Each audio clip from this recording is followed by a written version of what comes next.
Utuh mayite uga ulesil awan tenah syair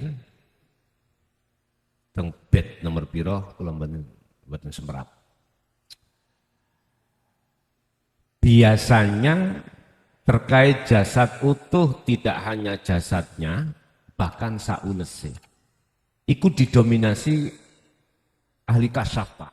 Ahli kasyaf. Siapa ahli kasyaf itu? Orang-orang yang alim tidak hanya secara ilmu mukhadharahnya, tetapi juga ilmu mukasyafahnya. Ini kalau kita bicara tentang jasad ketika sudah meninggal bertahun-tahun, itu masih utuh. Ini keterangan dari sisi ketasawufan, ketauhidan ya. Karena ketasawufan itu khususnya hubungannya langsung dengan hati, dengan Allah atau roh. Bukan ada kaitannya dengan jasad. Berarti cara makom musyahadah. Nah, memang sengaja ada orang-orang alim yang pada saat di dunia itu kita muliakan karena kealiman. Kealiman tidak hanya di bidang ilmu muhadharah. Ilmu muhadharah niku yes ilmu syariah sedaya niku. Quran nggih hafid, cara Quran, hadis, fikih, macam-macam ilmu dohirnya itu bisa diterima di segala kalangan. Tidak hanya itu, di jalur mukasyafah jenengan penuh dengan karomah. Karena mempunyai satu amaliyah, amal yang istiqomah yang jenengan wadifahkan sing gak iso sampai tinggal no. Ini belum kita bicara tentang tasawuf loh Pak ya, belum ya? Belum. Kita punya amalan. Yang amalan itu akan memunculkan satu karomah manakala ini kita istiqomahkan. Nah, ini bisa menjadikan jasad kita itu tidak hancur, tidak. Bahkan ada keterangan entah niki sahih atau enggak, siapa yang hafid Al-Quran gitu, atau nahwu alfiyah, maka jasadnya itu tidak akan hancur.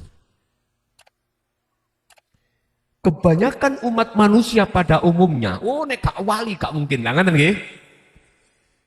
Bapak Ibu, wong buta iso ndelok wong gak buta ta? Saged mboten? Orang buta tahu iki gak buta, wong gak buta, tahu mboten? Mboten semerap. Yang tahu orang gak buta itu orang yang gak buta. Atau orang yang tahu itu buta, itu orang tidak buta. Jadi orang tidak buta ini tidak hanya tahu orang yang buta, pun juga tahu terhadap orang lain yang tidak buta. Kalau urusan masalah masih utuh, bahasa Indonesia utuh apa Pak? Hah? Utuh. Jasadnya juga utuh. Kainnya itu cukup di muka syafa, Pak. Cukup di muka syafa. Cuman pertanyaan yang dilontarkan terhadap saya, apakah mereka yang utuh jasadnya dan kainnya itu sudah makrifat pada Allah? Nah, benar. Intinya itu tidak bisa dijadikan sebagai barometer. Kalau itu kekasih Allah, boten. Sebab kalau kita sudah ranahnya ke ruh, ranahnya terhadap tasawuf, ranahnya terhadap hukum hakikat menuju makrifat, itu menyentuh hati atau ruh, bukan jasad. Tapi bisa jadi hal ini terjadi karena beliau pada waktu di dunia ahli kasyaf. Ahli kasyaf. Banyak karomah. Tapi tidak akan mempengaruhi dirinya, hatinya pada Allah. Sebab nyun sewu Pak, karomah niku nggih makhluk. Saged mempengaruhi sampean. Sehingga hati atau ruh ini lalai, semuanya itu Allah. Akhirnya bergelora dalam hati, aku. Engkau nak wong sing mulya nek gak aku. Ning ati, mboten diucap ning lesan. Gendeng ati lisan gak mungkin. ning ati ada rasa pengakuan seperti itu dan itu tidak bisa kita bohongi. Sebab innallaha ya'lamu ma fis sudur. Allah tahu akan hal itu. Enggak bisa kita menyembunyikan, Pak, enggak bisa. Ya kalau terhadap orang lain kita bisa sembunyikan karena kita tidak mengatakan. Cuman entrik-entrik jasad itu mengarah pada pengakuan dalam a'la, dalam kemuliaan itu ada, Pak. Contoh, nyun sewu. Wis kula mawon gak usah jenengan, gak usah orang lain. Kalau dalam hatiku sudah berkelora merasa diriku yang mulia, otomatis teng mriku akan muncul penyakit gila hormat. Entrik yang sudah bisa kita baca, ketika aku bertemu terhadap jenengan atau orang lain, selalunya aku ingin dihormati. Salamannya kudu diam. Munggah ngaji aku kudu diceluk lakope asma lakop sing bener. Romo Yai, Kiai Haji, Al Mukarrom, macam-macam. Macam-macam. Coba sampai bilang acara inti yang kita tunggu akan disampaikan oleh Cak Son. Coba. Wis, adikku mesti bergelora, Pak. Ngamuke bergelora. Ah, seminggu aku mondo iku ngentekno beras sak pintal. Bondo ngukeh ujung-ujung celuk Cak. Udah. Itu enggak bisa kita bohongi. Lah, Rasulullah mengharapkan penghancuran hal ini yang disebut nafi. Ya. La ilaha itu gunanya untuk menghancurkan ini. Untuk menghancurkan. Kalau sudah ini dihancurkan, barulah nanti ada isbat penetapan Allah, berarti dimusyahadah. Kesimpulan, urusan mayit utuh saulese belum tentu dirinya itu sudah dimusyahadah. Cukup di muka syafah, saged. Tapi belum juga tentu orang yang sudah dimusyahadah jasadnya juga utuh, belum tentu. Sehingga bisa kami tarik kesimpulan jasad masih utuh atau saulese belum tentu itu kekasih Allah. Kurang suwe Fir'aun yang mengatakan ana rabbukumul a'la. Aku Quran, aku pangeranmu sing luwih gede, sing luwih mulya. Kurang suwe Fir'aun berapa tahun? Zamannya sinten Fir'aun itu? Nabi Musa. Berapa abad? Kita sik mati dik wingi ae. Sik 3 tahun. Wah, iki jelas wali Allah. Ya ampun ngono dhisik. Ampun ngono dhisik. Kok ndadekno salah paham. Wis 1. Nomor 2 tentang tahalli tajalli ada kaitannya lah dengan ilmu laduni. Ini Pak. Tahalli itu proses wajib Pak. Sebab manusia sampai kali kula niki semua tanpa kecuali mulai Nabi Adam sampai hari kiamat besok namanya insan manusia mengalami beberapa proses. Pertama proses yang disebut makrifat. Dengan ruh itu mengmakrifat Allah sebelumnya itu. Di zaman azali jenengan iki sudah dikatakan ruh itu makrifat Allah, sudah langsung di beat Allah. Janji nang ngajengi Gusti Allah. Setelah itu sesuai dengan dawai Allah, wa idz qala lil malaikati inni ja'ilun fil ardi khalifah. Jenengan diturunkan di dunia sebagai pemimpin. Pemimpin di dalam nafsu dalam diri jenengan asli nih. Oke, sebagai ujian. Jenengan kali kula roh ini masuk di dalam zona kotor, mencintai selain Allah. Oke. Setelah itu kita dituntut untuk wa inna ilaihi raji'un. Untuk bisa kembali ke negeri asal. Asali makrifat kudu makrifat, asali fitrah kudu fitrah. Akhirnya Allah menyuruh utusannya untuk menyampaikan kabar baik. Basyira wa nadhira. Basyir, kabar yang menggembirakan. terhadap panjenengan. Mana solusi keluar dari zona kotor? Bagi yang dzalikal kitabula raiba fi hudal lil akan menjadi petunjuk bagi panjenengan yang muttaqin.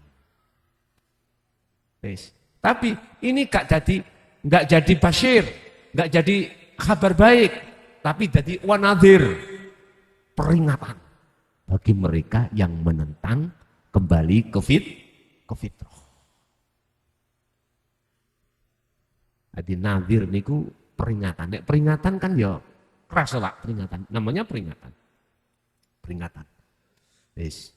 Disitulah nanti panjenengan kali kula kalau masuk dalam basyiron, kau anggap sebagai kabar yang mengembirakan ajaran dino tauhid itu untuk mengeluarkan ruh dari gubangan nafsu, bergembira, menerima. Ini termasuk jenengan yang masuk dalam basyiron. Disitulah ada proses tahali nanti. Apa? Membersihkan hati dari pengakuan-pengakuan makhluk. Harus ini lewat uzlah Pak, tidak bisa tidak. Harus kholwat. Wajib ini. Baik kholwat secara sepi maupun nggon rame. Nggon sepi atau nggon rame. Nggon khusus maupun nggon umum. Itulah yang dikiaskan di dalam surat Al-Insan 2526. Esok kemoko sore nggon rame bersosialisasi dengan makhluk, kita harus selalu berzikir. Malam hari wa minal laili fasjud lahu wasabihu lailan tawilan. Malam hari sebagai tempat khusus kita harus berzikir juga pada Allah.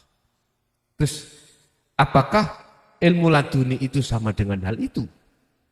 Laduni iku Pak bisa panjenengan tempuh kantun ningali dari kacamata mana?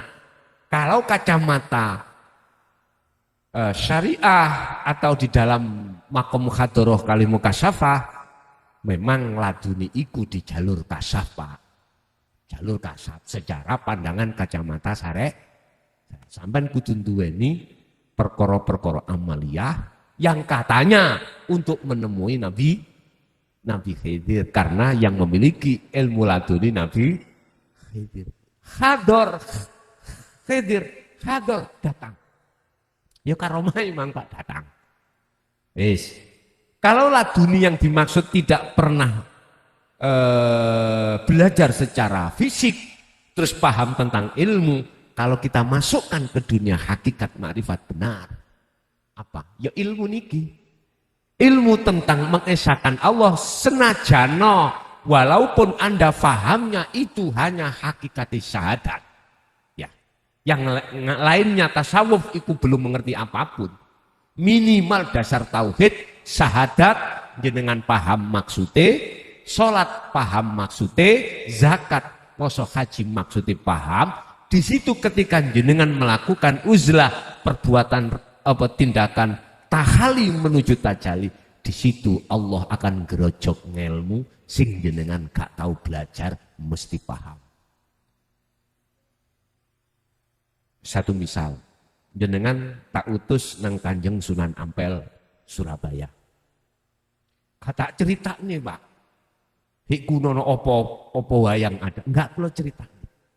Ketika sampai patuh terhadap diriku, berangkat tenan ke Surabaya nang Sunan Ampel, maka semua kahanan situasi yang ada di sana dibuka kabeh. Yang tadi kata jelas no, nek arepe mlebu iku ana gentong. Apa? Oh jenenge. Genuk ora isine banyu ngumbiyo. Gak ngomong ngoten. Sampeyan mriko diajari Allah wa 'allama Adamal asma'a kullaha. Dengan sendirinya diajari oleh Allah.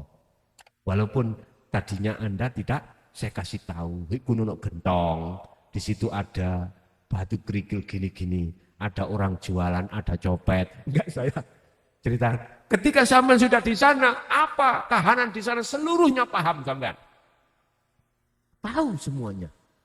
Ketika sampean pulang lagi ditanya oleh seseorang tentang mereka, gak iso gak jawab, mesti jawab sampean.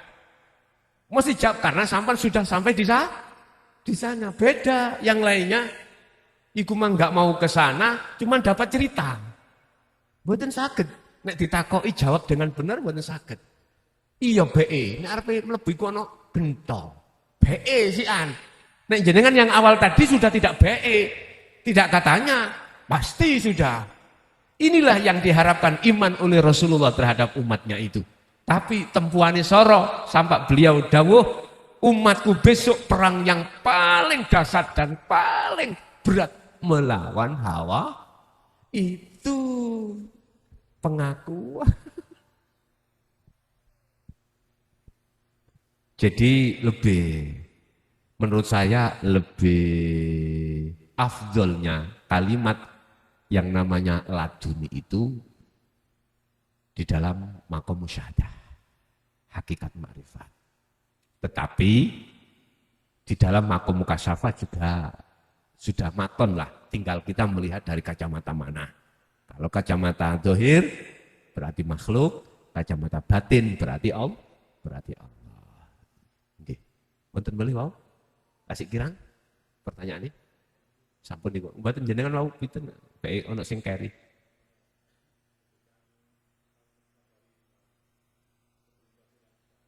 Oh, perbedaan tauhid tajalli antara sebelum Rasul dan sesudah sama, Pak.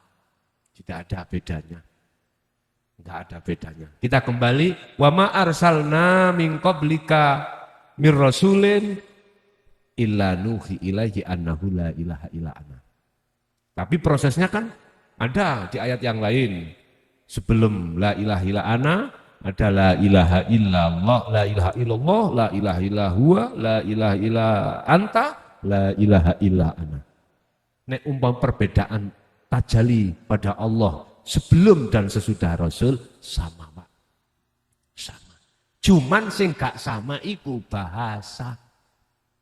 Bahasa. Nek cara untuk sampai ke sana sama. Sama. Kadang-kadang kita karena bahasa mawon cekcok. Oh nek gak Quran, nek gak Arab, gak Arab aku. Jawa, manunggaling kamu ajarane sithik jeneng sesat.